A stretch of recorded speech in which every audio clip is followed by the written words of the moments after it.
پہاڑوں کے دامن میں ایک خاموش سا گاؤں سو رہا ہے جہاں ہر دل اپنی کہانی میں گم ہے۔ عبد الکریم تنہا راہوں پر چل رہا ہے، اس کی آنکھوں میں پچھتاوے اور اندھیروں کا سایہ ہے۔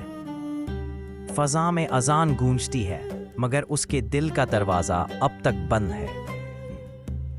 ایک روشن چہرے والا درویش گاؤں میں داخل ہوتا ہے جس کے قدموں سے سکون کی خوشبو پھیلتی ہے۔ لوگ اس درویش کے گرد بیٹھتے ہیں اور اس کی باتوں میں دل کا چین پاتے ہیں۔ عبد الکریم دور سے ہنستا ہے، وہ سمجھتا ہے یہ سب کہانیاں ہیں، حقیقت نہیں۔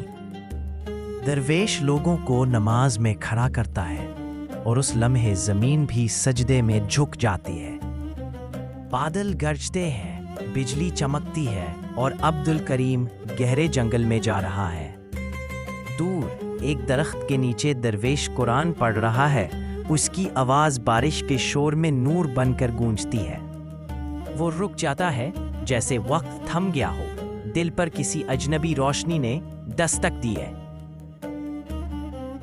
درویش کی نرم آواز سنائی دیتی ہے، اے عبد الکریم، دل کا اندھیرا صرف توبہ سے مٹتا ہے۔ عبد الکریم زار و قطار روتا ہے اور پہلی بار سچی توبہ کرتا ہے۔ درویش ہاتھ اس کے کندھے پر رکھتا ہے اور ایک نور اس کے دل میں اتر جاتا ہے۔ سورج طلوع ہوتا ہے، روشنی ہر سمت پھیلتی ہے اور عبد الکریم کی روح جاگ اٹھتی ہے۔